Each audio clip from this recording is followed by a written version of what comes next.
Please welcome Elizabeth Begley, Managing Director, Project Drawdown, and Joe Robbins, Chief Product Officer, Food Rescue US.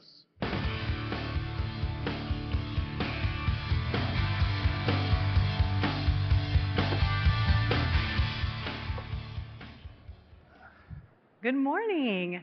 I'm so thrilled to be with Joe today, and we're going to be learning a lot about rescuing food.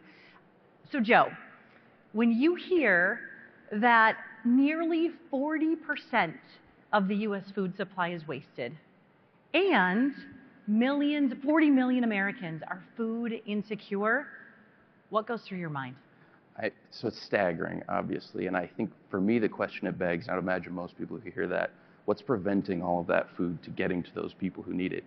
And the reality is it's just a logistics issue. So there's tens of thousands of organizations all across the country that receive surplus food and get it to people who need it. But the scaling model for those companies is typically you buy a box truck, you have to hire a CDL driver. If you want to recover fresh food, you need a refrigerated truck. And these organizations are often have tiny budgets. They're grant funded, and so that can make it really hard to take on a long-term recurring cost like that. And so that's really the problem that we solve. We operate decentralized volunteer networks all across the country, and these volunteers drive their personal vehicles to food businesses like restaurants or grocery stores, and they pick up food and drop it directly to receiving agencies in that community. So that's a really efficient model. For every dollar that we spend, we're able to deliver about 20 meals to those in need. So I would challenge you to take $1 to a grocery store here in New York and see what you come away with. So it's very impressive, and we're excited to bring it to more communities across the country.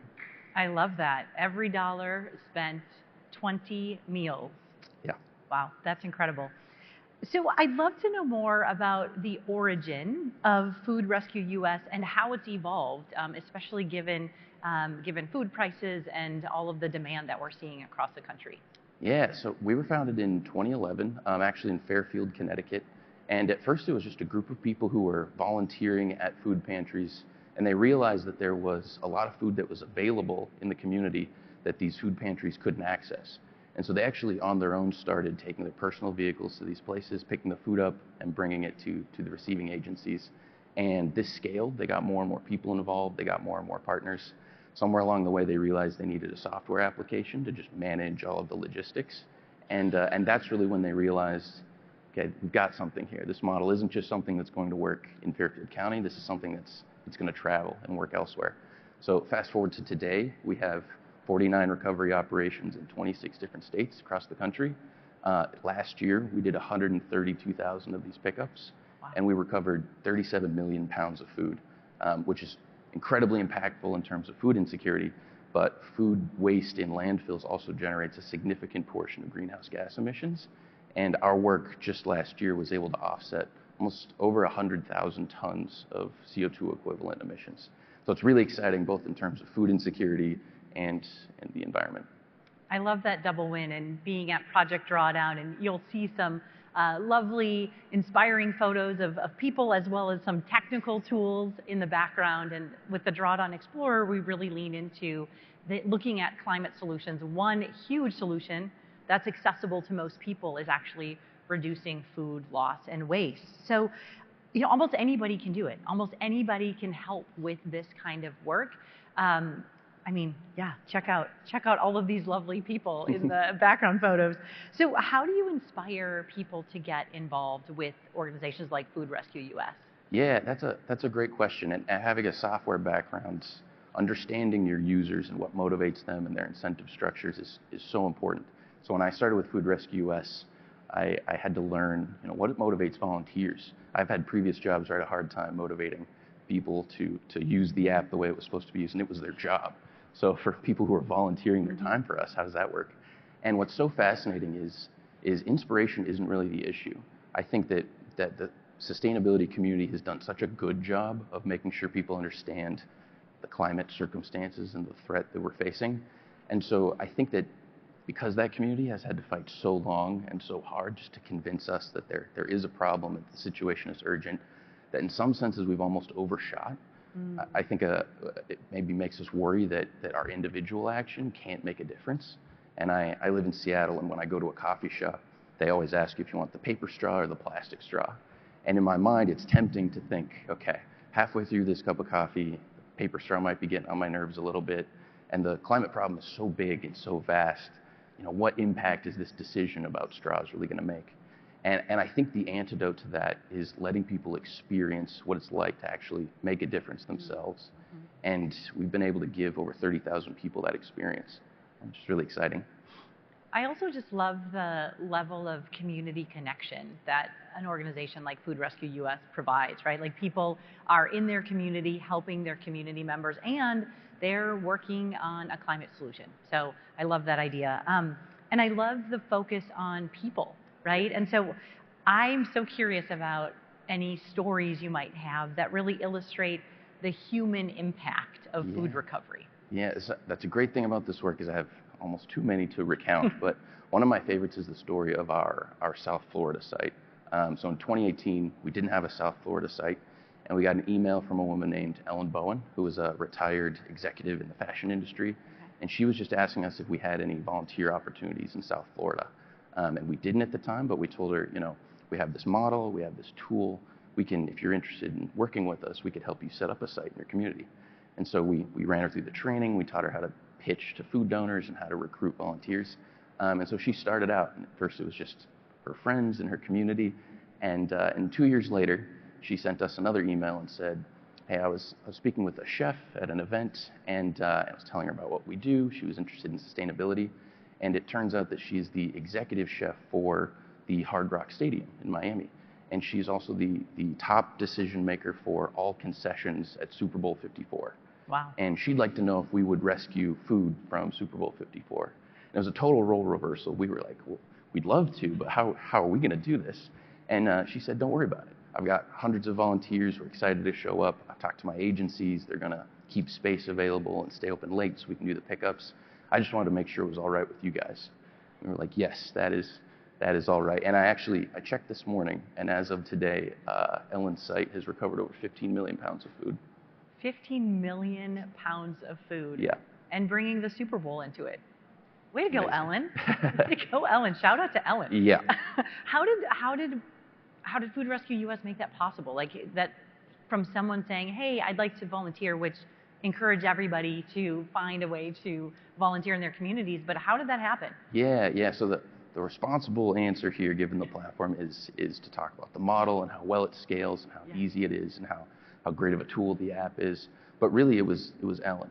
She looked around in her community and she saw problems, and she said, what can I do about these problems?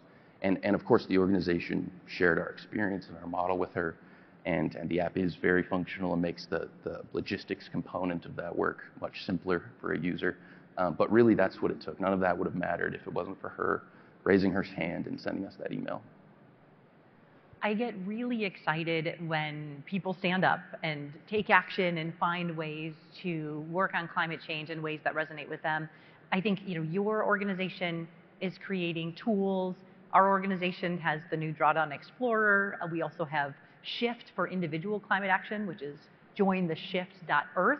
But those tools don't mean anything without people, right? And so thank you, Ellen, for being that person. But I'd love to hear more about that tool that's enabling that action. So could you walk us through the app a little bit? Oh, I would love to, and I'll keep it brief because it is my baby.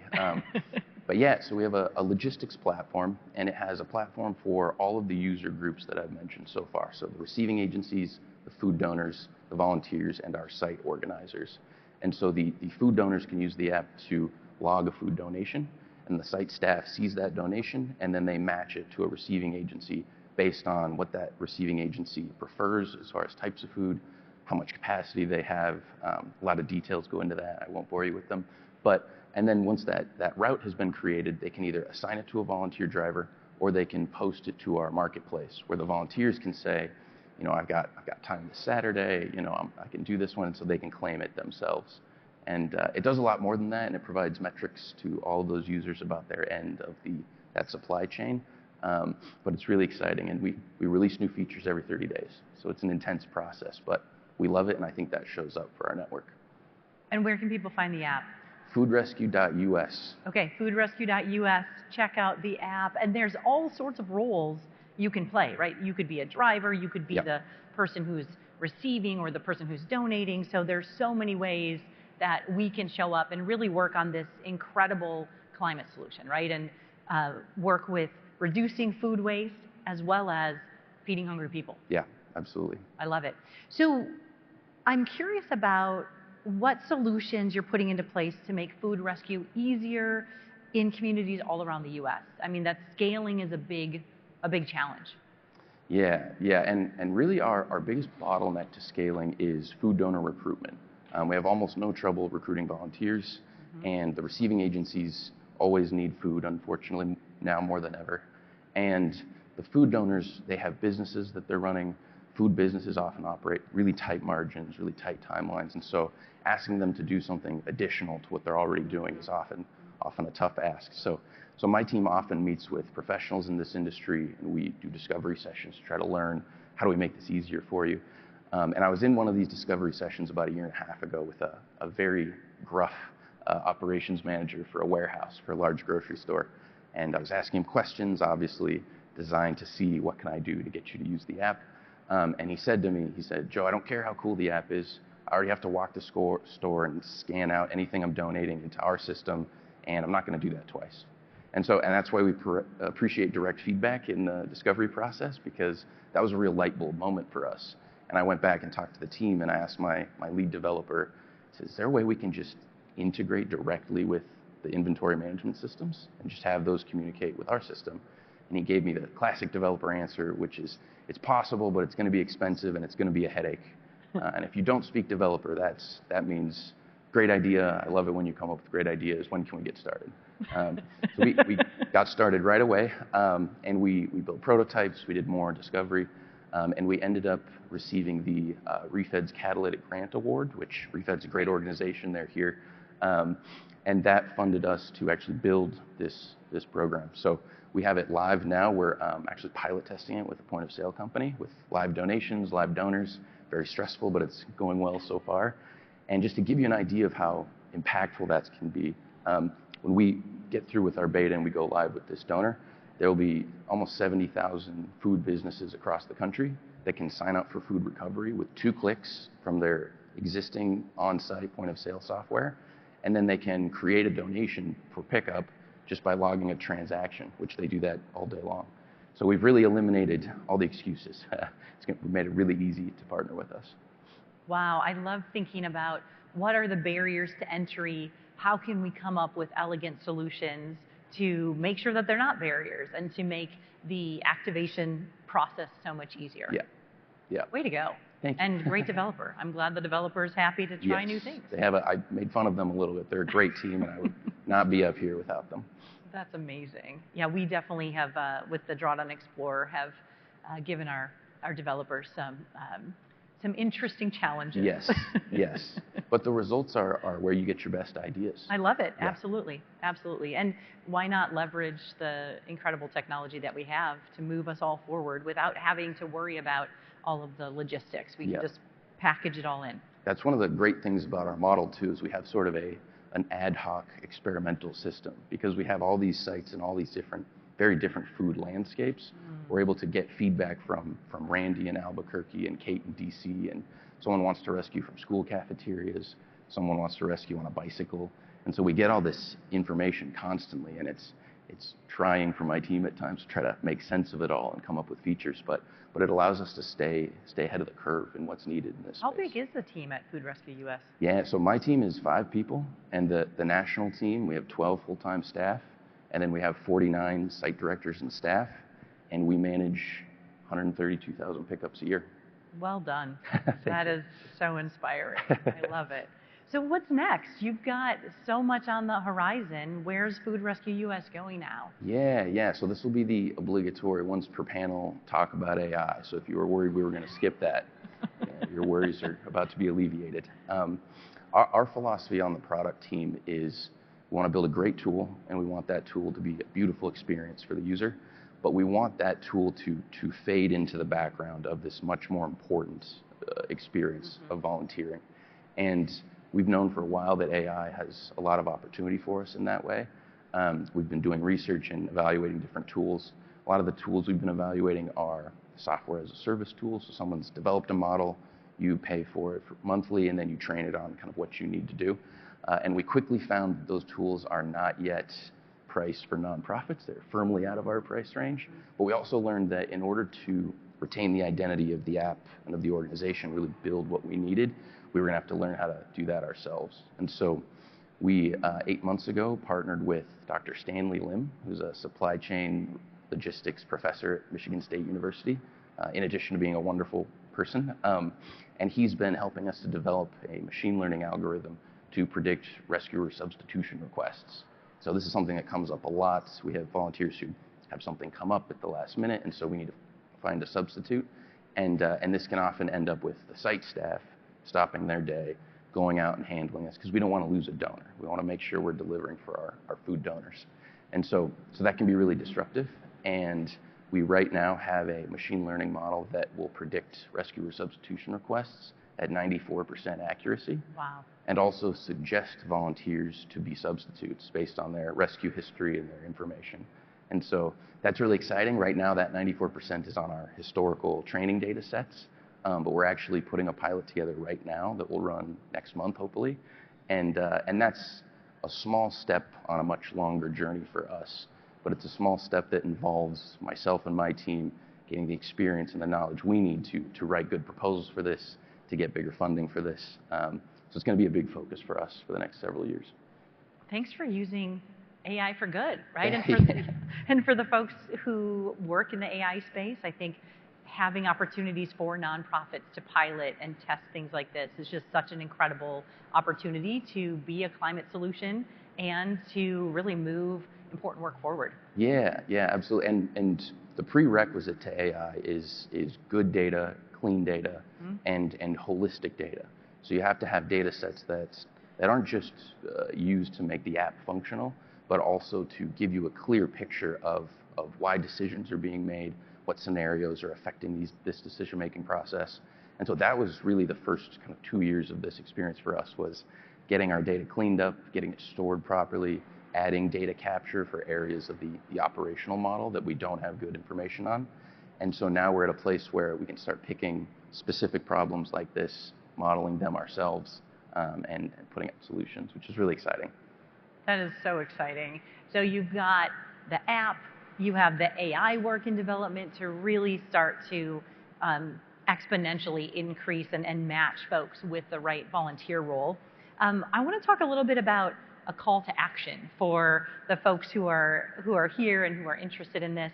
I can do a bit of Project Drawdown promotion around. We actually just launched our newest individual action platform called jointheshift.earth, which really focuses on the most impactful climate actions that individuals can take. I think we both know that both systemic and individual action is so important in order for us to stop climate change. So jointheshift.earth, 23 actions. It's not the 101 things to do to save the earth. It's really the most impactful actions that we know lead to stopping climate change. One of them, spoiler alert, that I know Ryan Geffert from Patagonia mentioned, is a huge role is being a citizen, right? So all of us, how can we show up every day and take a step towards stopping climate change in our lives? So Food Rescue US makes it so easy.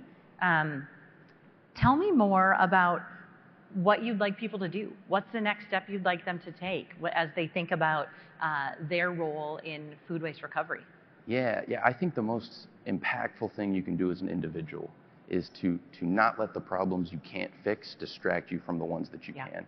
I think that's really important. And I think we've seen in our work, we've been blown away by the cumulative effect of those individual actions. I think one of my favorite things about conferences like this is coming and seeing smart people talk about big ideas that are new. And it's easy to kind of get taken by the silver bullet solution, right? The policy change or the technical innovation that's going to totally fix everything. We don't have to worry about it anymore. And really that doesn't exist, unfortunately. The only thing that's going to be able to get us out of the situation we've created ourselves is collective action on a scale that's maybe unprecedented. And that's okay, because that starts with individual people looking around at their community and seeing what they can do. And luckily for us, our business is making that really easy for you.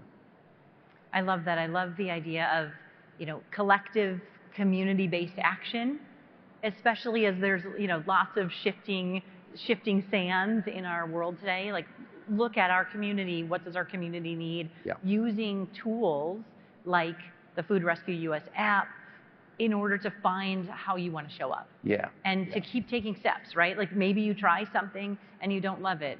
Full disclosure, I don't love being on a sustainability commission and following Robert's Rules of Order. Not really my jam, but I do it for now. But what are the ways that you want to show up in your community and make a difference? And I think one other plug I'll make is for people to learn about all sorts of climate solutions, right? So food loss and waste is an enormous solution when it comes to a win-win, right? For feeding food insecure people, yeah, as well as reducing food waste. With the Drawdown Explorer, we have over 70 solutions today. We'll be expanding closer to 200 over the next year. Maybe food waste isn't your jam.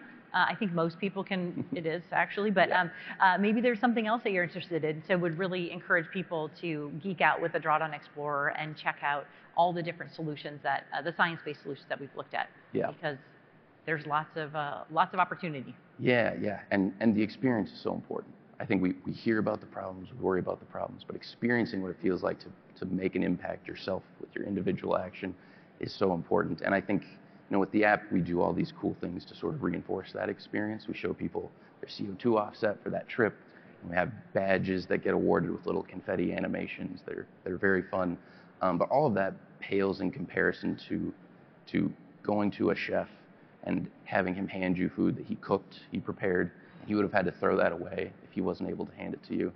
And then dropping that food off to someone who runs a homeless shelter with no budget. And because of that food you're giving them, they may not have to turn anyone away that night. It's like that experience is something that sticks with people beyond when they finish volunteering with us. It sticks with them when they go to work and they make decisions at work. It sticks with them when they go to vote. And I think that I can throw a lot of impact numbers and metrics at you, but that experience, giving 30,000 people that, I think that's something that can't be measured and is maybe the most important thing that we do. I love it. My heart expanded 3 more sizes just thinking about all of those incredible connections. And, people talk about food is love, right? Yeah. We think about from the seed all the way to the plate, and all of the people in our communities around the world who put their love into that food, and let's not waste it, right? And let's hand it off to other people who we want to care for, and really continue to nourish both people on the planet. Yeah. The personal connection we as humans have with food is impossible to understate. And I think we see that all the time with our donors. I was on a discovery session with a group of our volunteers, and there was a woman who was volunteering who was maybe 85 years old. And I was trying to be polite, but I wanted to ask her if she ever had issues, lifting the boxes and things like that. It's fairly physical work. And so I kind of got around to it. And she sort of laughed at me and she said, "Oh no, the boys at the warehouse load it for me." And I laughed because we had to really work to get that warehouse manager to agree to donate to us. And our pitch was, we're going to make it so easy for you. We're not going to disrupt operations. You won't even know we're there. And as soon as they got involved, they're loading the ladies' boxes they're excited to see that the fruits of their labor literally are not being thrown away. They're going to people who need it. And that is something that's so motivating and so inspirational, and that's what we love to do. I'm going to have that picture of that beautiful collaboration carrying with me all day. Joe, thank you so much for your leadership with Food Rescue US. Would encourage everybody to check it out, to find ways that you can step up and show up in your community to really move climate solutions forward. Thanks so much, Joe. Thank you.